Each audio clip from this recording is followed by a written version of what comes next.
What's going on, y'all? That boy Gam back in the building, tapping in with y'all one more time.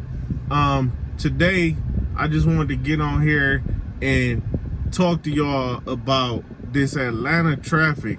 Now that we got all these Florida people down here running from that hurricane, man. If y'all not subscribed to the channel, go ahead and subscribe to the channel. If y'all like the content, shout out to all the new subscribers or the old subscribers. And don't forget to check out the merch that I got on the channel. But Hurricane Milton, man, talk about this. The fact that traffic in Atlanta is already horrific. It's already one of the worst driving experiences next to Miami, because Miami was even worse though. Miami drivers, they were driving more aggressively and more dangerously. Here in Atlanta, you just got a lot of cars on the road. Just a huge numbers and volume of cars, which makes it hard to get around. But right now, it's just looking a lot worse right now because you see all these Florida license plates on the road. And you know why. It's because Hurricane Milton. And I ain't blaming the people for coming here, because when I was living in Florida, I lived in Miami when Hurricane Irma came through, and I also drove to Atlanta because I wasn't trying to stay in there. I wasn't prepared for a hurricane. I really didn't know how you're supposed to prepare for a hurricane, so I just got out of there. I wasn't gonna risk it. But what I'm seeing, man, I'm seeing the videos and, you know, Florida taking a hit again. A lot of cars underwater. They said the death toll is pretty low right now, but like I say, anybody dying is a tragedy. But they say the death toll is pretty low. And I'm thinking by now they pretty much should have seen the worst of it so far, but you know it's gonna be a lot. The aftermath of it, people gonna be without power, all the flooding, all that stuff is a part of it. And that's the thing.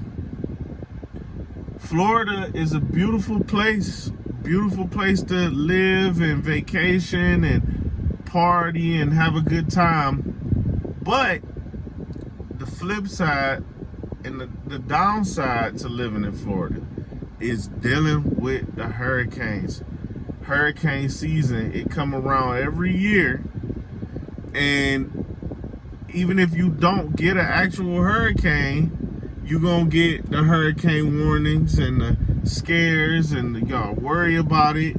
You know, a lot of things come into play when you're looking at that. You got grocery stores running out of supplies, running out of waters and toilet paper and all of that stuff.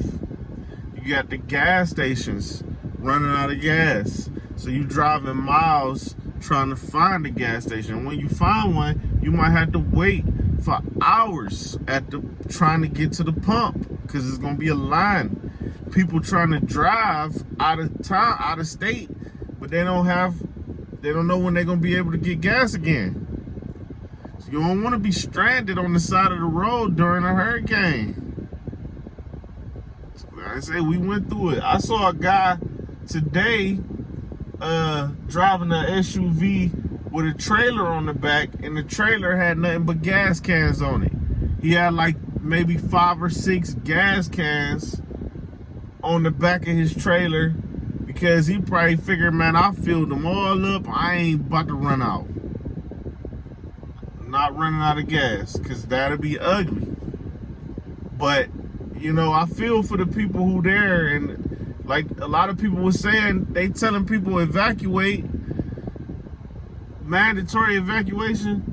But then again, you see a lot of people saying, man, I can't afford to evacuate, can't afford to just be going, having to pay for a hotel for a whole week or something, missing, I'm not gonna be working, gotta pack everything up and just leave. And you gotta, like I say, it's not free to evacuate.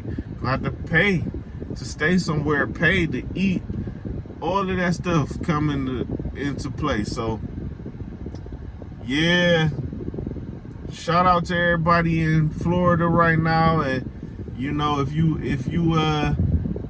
out there in Tampa, let me know in the comments what it's looking like firsthand.